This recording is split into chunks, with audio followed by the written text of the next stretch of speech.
Greetings, welcome to the Prime Directive. I'm your host, Jeffico. My co-host as always, Chris. Say hi, Chris. Hello. So, Chris, Star Trek Discovery Season 4, they're still going. We're back at it. Yeah. And I am ready to, once again, like the first half of this show. Like, I don't know how long I'm going to like it for, but there will be a period at the beginning that I enjoy. So, here we are. Yeah. I mean, did you enjoy In the Darkness, Chris? No, I did not. Oh, because this had the same beginning. Yeah, it was fun when Into Darkness did it, and it was all right here. At least we don't have to argue about, like, why was the Enterprise underwater? I guess that's probably worth comparing. So, I guess they're both really struggling with this other people, and they're suspicious, and they don't want to trust them, and we've got, sort of a comedy element to it. She's a queen versus God, what was Kirk struggling with in Into Darkness? Well, they were basically just trying to get them to move. Yeah. So Kirk stole the scroll. What's wrong with it? Why they give it to us? Yeah. And they booked it, but... Yeah, very similar opening. Oh, why is there always a cliff?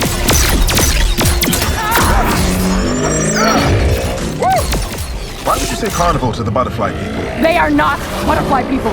Really liked the TOS vibes at the beginning. It was sort of very TOS kind of music and atmosphere as we were going into the planet, and that was sort of interesting. Make me feel a little more at home.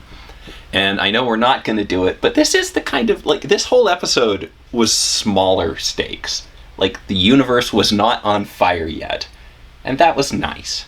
We're just dealing with a space station and, this planet of butterfly people. And this was a smaller story. So, the first 15 minutes was smaller, but you just said the whole episode. Yeah. There's a gravitational issue that's going to destroy the galaxy. No, we don't Chris. know it's going to destroy the galaxy. It destroyed a planet. Have we ever had one destroy a planet before? No. I see something, but it's hundreds of thousands of kilometers away. Pull it up.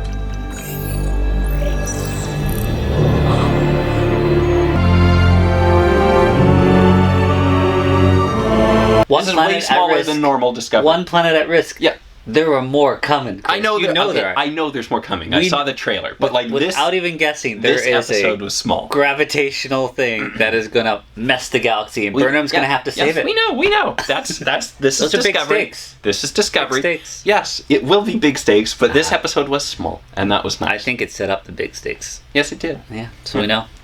Burnham seems very ill-prepared for, negotiating in First Contact. Yeah, she didn't bring anybody else. She wrote a book, I'm gonna just bring my boyfriend on my away missions. Yeah. So this didn't go too well. It's also, they're just meeting outside in the forest. You'd think they'd have First Contact and, maybe a building. Yeah. Do they have buildings? Maybe they don't have buildings. I don't know. Maybe I'm being kind of judgy. You just had to realign their satellites so they could fly better. Yeah, that's kind of weird, but whatever. I'll take it. It was super easy to do. I thought... those satellites were all around the planet. I thought Burnham looked off in her, red leather jacket or burgundy leather jacket. And then the next scene, I was like, I think Burnham's pregnant. And then I Googled it. Yeah, while filming, she is pregnant. Just had the kid, but... Okay. So I expect to see a lot of stunt doubles. I wonder if this is going to be worked into the season like it was in DS9 or every other Star Trek where somebody was pregnant. Oh, I figured that was an actual transporter accident. Yeah. Yeah. Did you think Deanna was pregnant for a day? Yeah. They just broke filming that episode down for months. Months. Yeah. You are tomorrow's ensigns, lieutenants, commanders, and captains. And in this new world, all of you will go where no one has gone before. Yeah, no, this is exciting. We're rebuilding the Federation. I really liked the whole reveal with the Archer space dock. And I think that was very, we got a bit of Enterprise theme music. And I think, this sort of New Beginnings, Archer's very good name for it. Being the first person to go out and start building the Federation. And here's the space dock that's building the ships that'll go out and rebuild the Federation. So that's good. They're also not hiding anymore they were cloaked before. Mm-hmm. So, trying to put their presence back out there. They're going around to worlds, offering them dilithium, and, hey, we want to start the Federation back up. Obviously, some people are suspicious. I mean, honestly, Burnham's offer kind of really does sound suspicious. It's would you like to have some dilithium for free? Yeah, no strings. hey kid, you want to see a dead body? Like, I'm getting those kind of vibes from Burnham. Why still give us your dilithium? Because we're the Federation. It's what we do. No strings attached.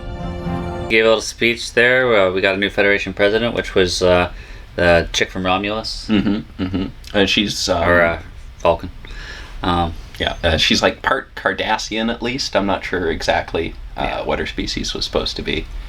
I think it's kind of interesting. We see this a lot in the far future Federations. We're seeing way more hybrid species, which I guess, makes sense. But it's interesting to see what they do with the makeup and that. Well, yeah, we're going to see a Ferengi that doesn't believe in greed. Well, we already had a bunch of those. You could, after Rom's the Negus, you could do whatever you want with Ferengi culture in 1,000 years, and it'd be like, yeah, I guess. Could be. Makes sense. Sending a request for help from any Starfleet vessel that might hear us. I'm not sure what happened, but we just lost reactor control thrusters. Gravitational stability is also compromised. They head out there. Book goes to see his nephews, getting his bar mitzvah. I was saying to you before, but I was like 99% sure Stephen, the guy who played Stephen First played Fehr on Babylon 5, I was like 99% sure he was dead, but I had to look it up because the guy playing the station commander sounds exactly like Fehr. Like, every time he spoke, I was just going Londo and being like, Fehr! But he didn't wave like this. No, he didn't do that. There's a strong space station to be spinning out of control like that for so long. Well built. Yeah, and they were right about, it's a good thing their, gravitational dampeners or whatever stayed online, because they'd be paced, I think, the way that thing was spinning. I felt Adira was a little off on this, because, they were on the bridge, and they're being like Tilly, where they're just nervously talking, and I'm like, you got Trill in there. Like, you got tons of symbionts, tons of life experience, and you also a very cocky person in the first, your first season. Yeah. Now you're just like, I'm going on a away mission. I'm very nervous. Well, yeah, Tilly's gained a lot of confidence, and they might be moving Adira into that role of understanding more about yourself, and it'll be interesting to see. It sounds like they are committing to getting a body for Gray. Yeah, somehow. Which again, I don't think should be that hard, because the holodeck just did that.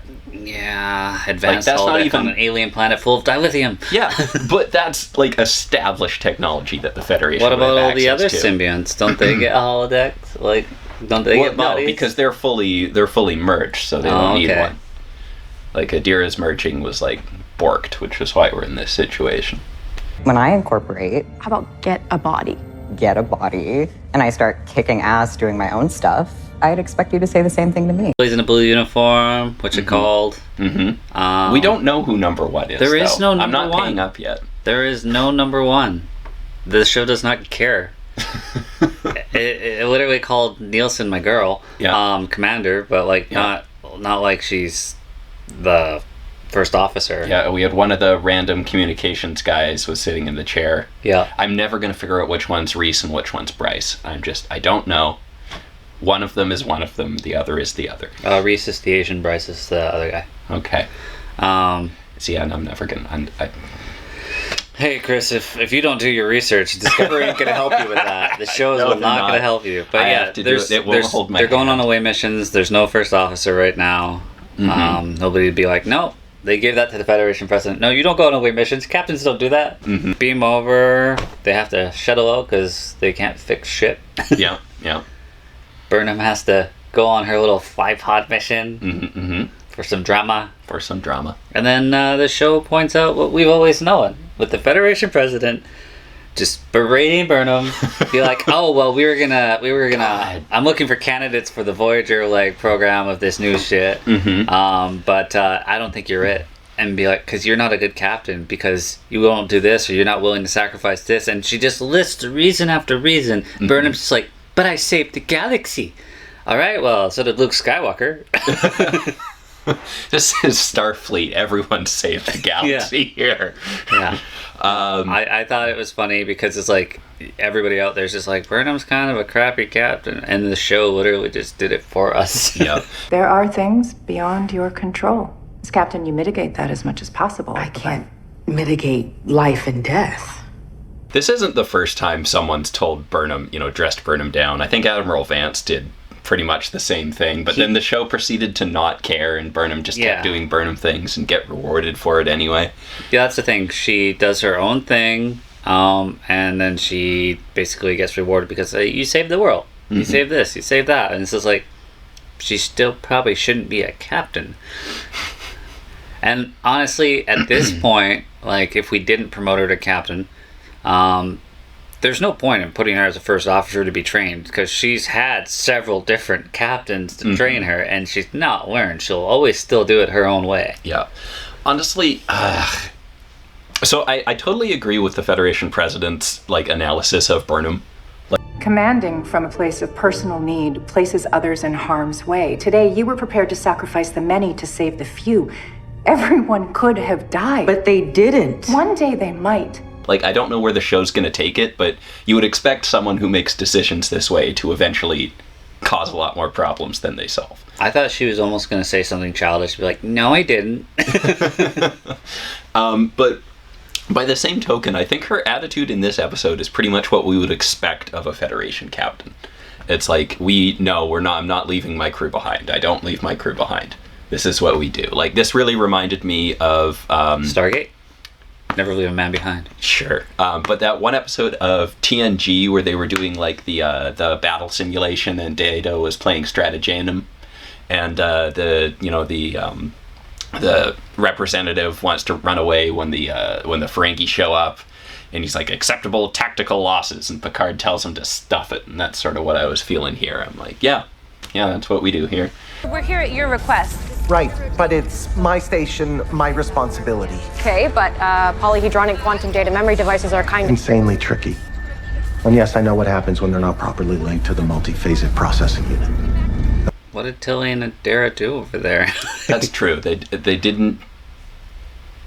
They did actually nothing. I guess they prevented the station commander from going nuts and getting his entire crew killed. They also added 2 extra bodies, which meant 2 trips. Because 3 of them waited behind because, there's just not enough room. You could have piled 1 person on top. You probably could have. Yeah, you probably could have. Yeah, conveniently. Just hold your breath. Conveniently, transporters couldn't work.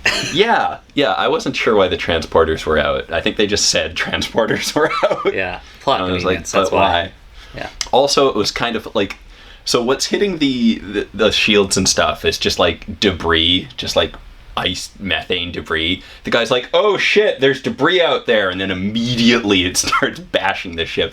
I'm like, this is just stuff in space moving at sublight speeds. Like, you saw that on sensors when you warped in. Yeah, that didn't just appear out of nowhere. They send the shield all the way around the station, which was pretty big. Yeah. Like, so that's future. Yeah. Future shields don't last that long. Yeah, and so the episode ends with Book's planet being destroyed by this gravitational thing. Yeah. It moved it. Yeah. Yeah.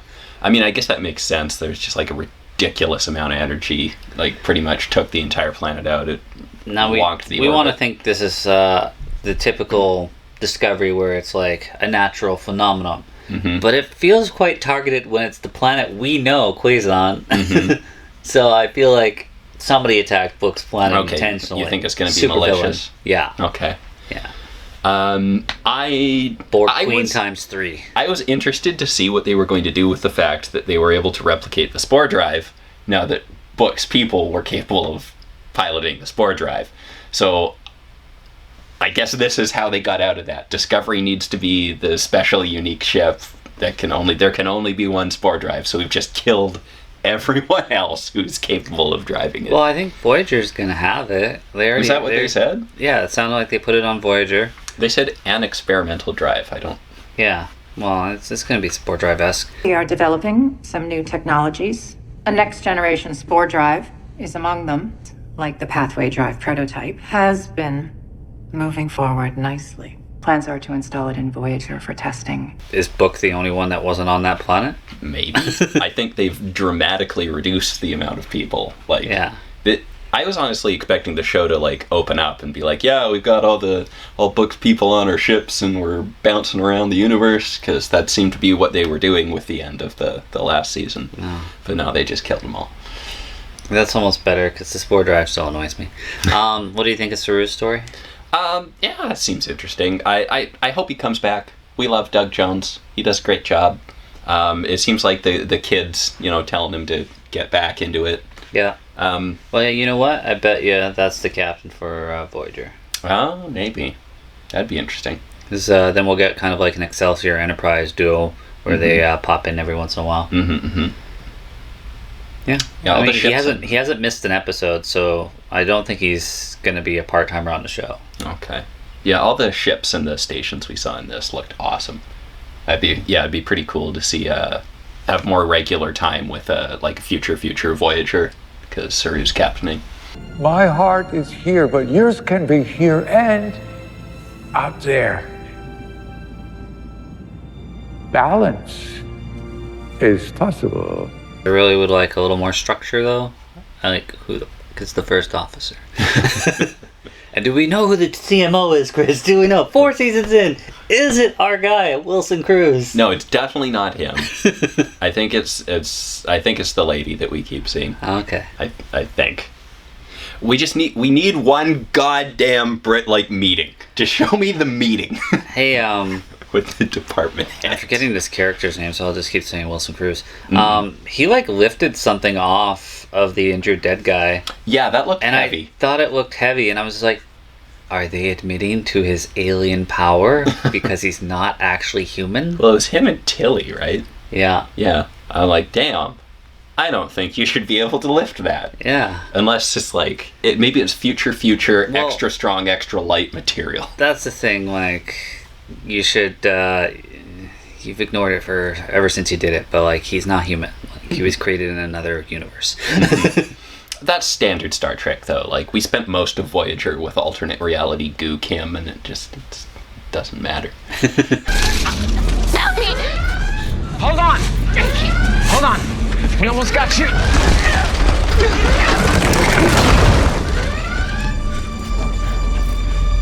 Final thoughts? Final thoughts. Yeah, I enjoyed it. It was pretty good. I liked the smaller scale stuff they were doing. We're getting a little bit more out of the crew. Oshkun and Detmer have a little friendly rivalry thing going on the bridge. We're having some fun. I just hope this doesn't get bogged down in the regular Discovery nonsense that it usually does. So would you say that's happened the last 3 seasons? I would. Okay, well then good luck. Yeah. But, we'll keep going until I stop enjoying it. The last 3 seasons have taught me very brutally that I will stop enjoying it at some point. But until then, we'll keep going. We'll keep having fun. What did you think, Jeff? I was at least entertained. But yeah, there's certain things make it so, number one. I mean, yeah, it's to me, it's not even the fact that there's not a first officer there, though that's kind of the issue. It's that they're afraid to promote anybody, because originally they were going to promote Tilly because I think it was the trailer or something had her in the red jacket, and then they edited that and put her in the blue. Because they're just that's just going to piss people off because she's a cadet. Well, I don't know why, why spend the entire previous season with her being the first officer if you're not just going to do it? Well, I mean, she really shouldn't be the first officer. No, she shouldn't. In just a general sense, there's no way in hell Tilly should be the first officer. But now that she's been given that position because her dad's the CEO of the company, she is excelling in it. And again, I think, you're how many you're hundreds of years, 900 years or something into the future. Why do you not have an officer there from that time period? Yeah, they need a Neelix. Yeah. I had never thought I'd say that, but they need a Neelix on the ship. Not a cook, but even that girl that came out with them on a couple of missions last time that was Vance's right hand. Yeah. Somebody like that should be first officer. Yeah. If you're going to give Burnham captaincy, and then they can be oh, this happened and this happened. That'd be a great character to have. Yeah, that makes a lot of sense. Adira can kind of do that, but they were mostly stuck on Earth, so they don't know a lot of the stuff. Yeah. Book can kind of do that, but he's not Federation. They definitely should have a Federation representative. 900 years, the ship is out of time. You would not leave that crew intact and just let them be your top ship, basically. Mm-hmm. It doesn't make sense. No. So, fix that. Mike McMahon, come on, you got pull. Jump over here and do it. Anywho, thanks for watching, guys. We'll see you next week. See ya.